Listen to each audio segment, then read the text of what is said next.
All right, are you ready? Yep, I am ready. So tell me, what is the number one thing that keeps an intermediate student from reaching an advanced level? Well, based on the years of experience that I have, I think uh, that one particular thing that many intermediate level learners of English language think that they have already acquired enough knowledge in this language, which prevents them from going forward. An ordinary intermediate level in English obviously can express his or her thoughts clearly, right? Without ever needing to face any problems in punctuation or fluency or grammar or vocabulary. Well, in many situations, an intermediate level English speaker speaks, understands, communicates without facing problems, right? And this makes them think, yeah, all right, I do speak this language quite well and I know enough. And that, how would I put it, like that concept of enough is always number one killer of one's motivation when it comes to reaching an advanced level. So regardless of your level, regardless of how well you are in this language, even in advanced level, there is so much that you don't know. You always need to crave for learning more. Thank you. The next question is it better to focus on grammar rules or just immersion when you are starting out? Oh, that's a hard question. Well, we do know that there is a methodology solely focusing on grammar, whereas there is another methodology focusing on immersion. Well, immersion is what native speakers actually experience when they come to this world, right? Like they are surrounded with people who speak this language without thinking what to say. I mean, in a sense that they don't have to think about grammar, they don't have to think about what word or what collocation or what phrase to use because it all happens automatically. And that is the result of immersion, like language learning by immersion. However, non-native speakers like you and I, we definitely have to know some grammar rules because we don't have that level of immersion in our countries. Well, whenever you go out to buy something from a supermarket, whenever you go out with your friends to sit in a cafe and have lovely and friendly chat, the language that you use is your own native language, which is learned by immersion, like the native speakers, right? But when it comes to learning a second language, English in this case, grammar does play a role. Now, back to the question, which one is more important? As long as you have immersion in your life, I mean, if you live in the United States of America or in the UK, definitely immersion goes as the best way. No, if you don't have it, obviously you will misunderstand some grammar rules by just listening to a song or watching a movie.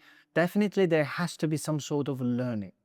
I, as an individual, always prefer immersion, but some sort of grammar learning as a non-native speaker.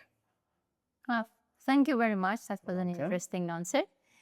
And another interesting question is what is a common myth about learning English that you wish you could debunk once and for all? Okay. Well, I think there are so many myths that I think I could, and I hope I could, um, you know, completely obliterate if I were given the chance. First and foremost, it is also the same in IELTS. Like many IELTS learners think that they can be ready for this exam within a time period of just 2 months. Well, it's not impossible, and I'm not going against it. It is possible, but this is not the reality. Like, unfortunately, many instructors out there always promote the best results, the fastest results. Like, this guy scored 8 within 3 weeks. But we don't know what happens in the background. In the background, that guy who scored 8 within 3 weeks actually took the exam 4 times. Or yeah, always scored lower than 7, yeah, or studied study. IELTS for a year. Yeah. So that is what happens in the background. But what we see in the foreground is just 3 weeks time and 8 overall results, 7.5 overall result, right? And this is misleading. When an ordinary person who hopes to get a high IELTS score sees that promotional content, immediately starts thinking that's the truth. And when that person tries to apply for IELTS courses and an honest teacher says, well, you're pre-intermediate, so it's going to take you around 8 months, and then all of a sudden that person becomes skeptical of the fact that how on earth a random person over there scored 8 within just 3 weeks, but this guy suggests me 8 months of my time on top of that, my money. Yeah. So this is a greatest myth. And it's not only true in IELTS, it's becoming truer, if I put it that way, in general English too. Like people think going from one level to another, from elementary to pre-intermediate, should take around 1 month. Yeah. Well, even if you're in the United States of America, even if you're in the United Kingdom, a native country, it's gonna take you longer and longer. And let me tell you something that is hilarious. I had a student, she was a non-native speaker. She, at the time we had our lessons, she'd been living in Houston, if I'm not mistaken, for 5 years, and her level of English was beginner. She even couldn't introduce herself properly in English. So, you see, without proper studies, even if you live in a country where you can meet tons and tons of native speakers, you can't learn this language. Yeah. So that is a myth I wish I could completely, remove off this world. So what I understand also, we can say it is completely individual, right? Like maybe a person does it, but B, C, D, these people will not do it, because it's all about individual understanding, how you understand the language, how your brain accepts the information. It's completely different. Yes. Well, when I'm asked questions related to language learning, particularly English, I compare it to gym. Yeah. Compare it to gym activities. Like when you go to a gym, right? So you need to lift something heavy, okay? And everybody lifts the same weight, exactly the same way, like push up. The very fundamentals of gym, right? Like you do 10 push-ups a day, or I don't know, like 100 push-ups a day. Everybody develops a different body. Although what they do is exactly the same, their body shapes up differently. Yeah. Because there is genetics, there is something that we don't know, like my biological knowledge is not that good, but I know people build up their bodies completely in different ways. Yeah. The same goes for language learning. The way I learned is something that is unique to me only. It can't be applied to you, and it can't be applied to anybody else. Yes, I can share my knowledge. I can teach the ways in which I believe people can easily learn this language, but speaking like me or taking the exact same steps that I once did will not help people as they did to me. So it's individual. Yeah, I totally am on the same page with you. How has the way we teach and learn languages changed since AI tools like ChatGPT became common? I was actually expecting this question to be asked because, well, since the advent of artificial intelligence, somehow people have started to believe that teachers are becoming obsolete, which is again hilarious. I mean, I would laugh at the person's face if I ever meet someone who claims this. Teachers cannot and will not be replaced by AI. Not for the next 100 years, at least. Why?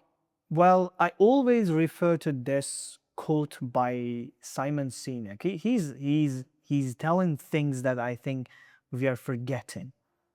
And I think in one of his speeches, he mentions the fact that humans are, he's calling us social animals.